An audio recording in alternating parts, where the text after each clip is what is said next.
तो आज का जो टॉपिक रहेगा हमारा वो है अनसेफ एक्ट। तो अनसेफ एक्ट क्या है? जैसे अभी मैंने बताया कि अनसेफ का मतलब होता है असुरक्षित और एक्ट का मतलब होता है एक्शन। ठीक है, और एक्शन का मतलब होता है क्रिया। तो कोई भी आप क्रिया करते हैं जो कि असुरक्षित है वो हमारे लिए अनसेफ एक्ट हो जाता है। ठीक है, हम लोग पढ़े हैं कि एक्सीडेंट में सबसे बड़ा योगदान किसी का होता है तो वो है अनसेफ एक्ट का। ठीक है, आप सभी लोग पढ़े हैं, हम भी पढ़े हैं कि एक्सीडेंट में सबसे बड़ा कोई कारण होता है तो वो होता है अनसेफ एक्ट। मतलब अनसेफ एक्ट ही सबसे बड़ा कारण होता है एक्सीडेंट। ठीक है, अनसेफ मतलब असुरक्षित, एक्ट का मतलब एक्शन और एक्शन का मतलब होता है क्रिया।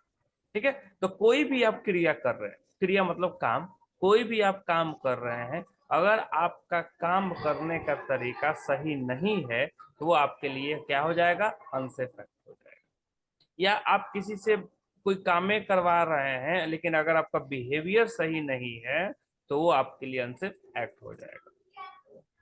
ठीक है, आप मैं अभी आपको बता देता हूँ, छोटे छोटे एग्जाम्पल से हम लोग चलेंगे। जैसे मान लीजिए आपका किसी से बात करने का टोन अगर सही नहीं है, उसमें से रेस्पेक्ट अगर ना झलके तो हो सकता है कि आपके बात के कारण किसी को गुस्सा आ जाए और वो आपसे झगड़ा करे। ये भी हमारे लिए अनसेफ एक्ट हो गया, क्योंकि हमने जो बात किया वो तरीका, वो लहजा क्या है? सही नहीं। वैसे अगर काम पे आते हैं, मान लीजिए कोई भी काम कर रहे हैं आप, अगर हर काम करने का एक प्रॉपर तरीका होता है, अगर आप उस तरीका से भटकते हैं तो आपके साथ हो सकता है कि तुरंत दुर्घटना हो जाए, क्योंकि वो तरीका क्या है? सही नहीं है। और जो तरीका सही नहीं होता है वो हमारे लंच इफेक्ट हो जाता है। जैसे एग्जांपल है कि कोई भी साइट पे वेल्डर है, वेल्डिंग कर रहा है, तो वेल्डिंग करने से पहले उसे क्या करना है कि अपने सारे मशीन को चेक कर लेना है, उसके वायर केबल को चेक कर लेना है, कहीं से वायर कटा तो नहीं है, फटा तो नहीं है, इलेक्ट्रोड होल्डर जो है उसको टेस्ट कर लेना है। अब मान लीजिए कोई भी वर्कर आया और वेल्डिंग का काम शुरू कर दिया और बिना चेक किए, मतलब अपना वेल्डिंग मशीन चेक किया ना उसका केबल चेक किया, उसका केबल क्या था? कहीं से कटा हुआ था, उसका वायर एकदम एक्सपोज था, बाहर निकला हुआ था। अब अचानक से क्या हुआ, वो उसके संपर्क में आया, उसको करंट लग गया। ठीक है, तो ये सब चीज है कि अगर आप कोई भी क्रिया करते हैं जिसमें नुकसान होने की संभावना है या जिसके कारण नुकसान हो सकता है, तो सारे के सारे क्रिया हमारे क्या हो जाएंगे? अनसेफ एक्ट में आ जाएंगे। ठीक है, तो चलिए अब हम लोग इसका डेफिनेशन के आगे बढ़े। डेफिनेशन के में बढ़ेंगे हम लोग कि एनी अनडिजायरेबल, अनडिजायरेबल का मतलब होता है बिन चाहा, बिहेवियर का मतलब व्यवहार, मतलब कोई भी बिन चाहा व्यवहार या action done by worker which can lead to accident. मतलब वर्करों के द्वारा या किसी के भी द्वारा कोई भी एक्शन या कोई भी व्यवहार अगर अनडिजायरेबल है, मतलब बिना इच्छा का है, बिना जरूरत का है, वो हमारे लिए क्या हो जाएगा? एक्सीडेंट का कारण बन सकता है। ठीक है, कोई भी एक्शन, कोई भी बिहेवियर, कोई भी काम अगर आप सही से नहीं कर रहे हैं या उसकी जरूरत नहीं थी फिर भी आप कर रहे हैं तो वो आपके लिए क्या हो जाएगा? अनसेफ एक्ट हो जाएगा। ठीक है, इसमें किसी को कोई डाउट नहीं होगा, आई होप। आप सिंपली बोल सकते हैं कि कोई भी एक्शन जिसके कारण एक्सीडेंट हो जाए वो हमारे लिए क्या है? अनसेफ एक्ट है। कोई भी क्रिया, ठीक है, कोई भी एक्शन जिसके कारण हमें एक्सीडेंट हो जाए, हमारा नुकसान हो जाए, वो हमारे लिए क्या हो जाएगा? अनसेफ एक्ट हो जाएगा। क्लियर? अब चलिए हम लोग आगे बढ़ेंगे कुछ एग्जाम्पल्स के बारे में। देखिए हम लोग को समझना पड़ेगा कि अनसेफ एक्ट का एग्जाम्पल क्या है, इसको भी हम लोग को समझना पड़ेगा। तो इसमें लिखा है पहला कि यूजिंग इक्विपमेंट विदाउट अप्रूवल। मतलब मान लीजिए कि आप कोई उपकरण यूज कर रहे हैं जिसको अप्रूव नहीं किया गया, अप्रूवल नहीं मिला है, मतलब उसकी चेकिंग नहीं हुई है, उसका जांच नहीं हुआ है, किसी को मालूम ही नहीं कि वो इक्विपमेंट सही है कि नहीं है, तो ऐसा इक्विपमेंट हमारे लिए क्या हो जाएगा? अनसेफ हो जाएगा। अगर आप उसको यूज कर रहे हैं तो आपके लिए क्या हो जाएगा? क्या हो जाएगा आपके लिए? वो आपके लिए अनसेफ एक्ट हो। ठीक है, तो अगर कोई भी उपकरण, कोई भी इक्विपमेंट आप यूज कर रहे हैं बिना अप्रूवल का, बिना परमिशन का, तो वो आपके लिए हो जाएगा अनसेफ एक्ट। ठीक है, जैसे मान लीजिए आप कंपनी में, हम लोग जाएंगे काम करने, तो हर इक्विपमेंट का एक एक चेकिंग होता है, और जब चेकिंग हो जाता है तो वहां पे सर्टिफाइड लिख जाता है, लिख दिया जाता है, या ओके लिख दिया जाता है, या उस मंथ का कोई अगर कलर कोडिंग है तो उस मंथ का कलर उस पर चिपका दिया जाता है, जिससे वर्कर क्या समझेंगे कि हाँ चलो इक्विपमेंट जो है वो सही है, इस चेकिंग हो गया है, ये प्रॉपर है, तो वर्कर इसको आराम से यूज कर सकते हैं। लेकिन आप ऐसा इक्विपमेंट यूज कर रहे हैं जिसको अप्रूवल नहीं मिला था, जिसको यूज करने का परमिशन नहीं मिला था, और आप उसको यूज कर रहे हैं, तो आप क्या कर रहे हैं, गलत काम कर रहे हैं, तो वो आपके लिए हो जाएगा अनसेफ एक्ट।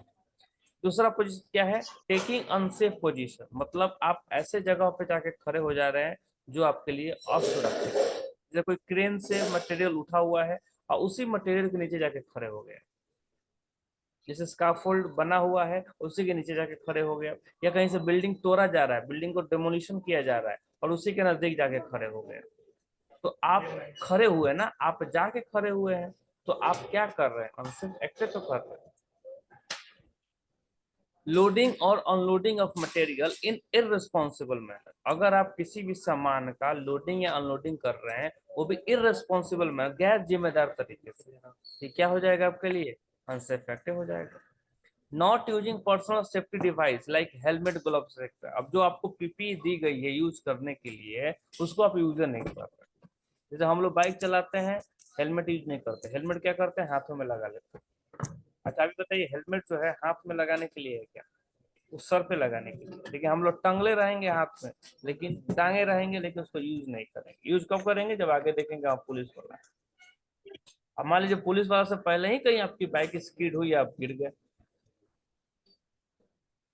तो ना हाथ बचेगा ना सर बचेगा, क्योंकि हेलमेट हाथ में फिट नहीं होगा और सर पे आप पहने नहीं है, तो हाथ जो टूटेगा तो टूटबे करेगा, और जो सर फटेगा वो फटबे करेगा, मतलब दोनों का नुकसान।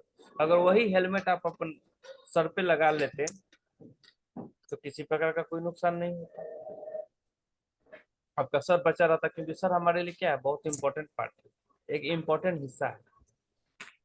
क्लियर। उसके बाद है not proper maintenance of the whole factory, आप अपने पूरे फैक्ट्री को प्रॉपरली मेंटेन नहीं कर रहे हैं, मरम्मत नहीं कर रहे हैं, तो जब आपके अपने फैक्ट्री को प्रॉपर मेंटेन नहीं करिएगा, मरम्मत नहीं करिएगा, तो आपकी कंपनी में कभी भी हादसा हो सकता है, कभी भी कोई मशीन है जो फेल हो सकती है, कोई भी जो मशीन का पार्ट हो जाए जो फेल कर सकता है। ठीक है।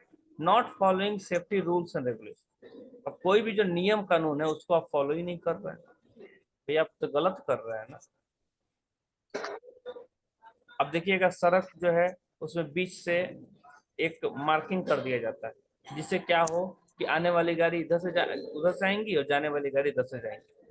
लेकिन अगर आप आने वाली गाड़ी, आपको जिधर से जाना है और आप उस उधर से आने वाली गाड़ियों के लाइन में घुस जाइएगा, तो नुकसान किसका होगा, आप ही का होगा, एक्सीडेंट आप ही का होगा।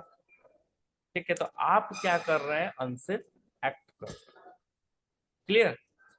उसके बाद है ऑपरेटिंग और वर्किंग एट अनसेफ स्पीड, आप आप आप कोई भी मशीन चला रहे हैं, आप कोई भी मशीन चला रहे हैं या कोई गाड़ी चला रहे हैं एट अनसेफ स्पीड में, मतलब असुरक्षित स्पीड पे चला रहे हैं, भैया ये क्या कर रहे हैं आप, कॉन्सेप्ट एक्ट ना कर रहे हैं आप। Using safety devices in operative, आप ऐसा सेफ्टी उपकरण का यूज कर रहे हैं जो क्या है, इन ऑपरेटिव है, जो कार्य में है ही नहीं, जो काम कर ही नहीं रहा है। अब मान लीजिए ये मोबाइल है, मैं यूज कर रहा हूँ, ये ऐसा मोबाइल है जो हमारे लिए क्या है, इन ऑपरेटिव है, जो खराब है, और मैं इसको यूज कर रहा हूँ, तो अनसेफ एक्ट तो कर रहा हूँ। मेरी बाइक डैमेज है, ब्रेक नहीं काम कर रहा है, मैं उसको यूज कर रहा हूँ, अनसेफ एक्ट तो कर रहा हूँ। ठीक है। यूजिंग अनसेफ इक्विपमेंट और यूजिंग इक्विपमेंट अनसेफली, या तो आप गलत इक्विपमेंट यूज कर रहे हैं या तो उपकरण को गलत तरीके से यूज कर रहे हैं, ये आपके लिए अनसेफ एक्ट हो गया। ठीक है। Horse play, example horse play का मतलब कल हम बताए थे, हॉर्स प्ले का मतलब क्या होता है।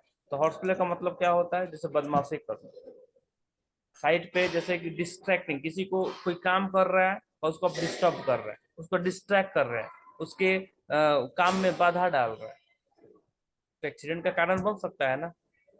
अब कोई ड्राइविंग कर रहा है और आप उससे बतियाने के चक्कर में आप उसको इधर उधर दिखा रहे हैं, तो किसी को टक्कर नहीं मारेगा, एकदम मारेगा। फिजिकल कांटेक्ट, किसी को धक्का दे रहे हैं आप, प्लेइंग अराउंड साइड पे खेल रहे हैं आप, या किसी को social pressure to participate in unsafe act, या तो किसी को आप सोशली प्रेशराइज कर रहे हैं कि चलो गलत एक्ट करो, गलत एक्टिविटी करो। जैसे बहुत बार होता है ना, गांव में देखे हो या कहीं भी देखे होंगे कि जब कोई आदमी किसी काम को नहीं करना चाहता या डरता है ना, तो उसको 10 लोग आके अरे कुछ नहीं होता है, करो ना, हम लोग किए हैं, ये है वो है, और एक बार कोई हादसा हो जाता है तो सारे लोग साइड हो जाते हैं। तो ये सब आपके हॉर्स प्ले में आ जाता है। ठीक है। लैक ऑफ कंसंट्रेशन, फटीग और इल हेल्थ, मतलब लैक ऑफ कंसंट्रेशन का मतलब हो गया ध्यान, ध्यान की कमी। फटीग मतलब थका हुआ शरीर, या इल मतलब बीमार। अगर आप काम कर रहे हैं अगर ध्यान से नहीं कर रहे हैं तो आपके लिए अनसेफ एक्ट है। फटीग, अगर थके हुए हैं आप और फिर भी काम कर रहे हैं तो अनसेफ एक्ट है आप। अगर आप बीमार हैं फिर भी काम कर रहे हैं तो अनसेफ एक्ट है, कर रहे हैं आप। क्लियर, यहाँ तक कोई डाउट है किसी को? तो सर। अनसेफ एक्ट में किसी को कोई प्रॉब्लम नहीं है, आई होप।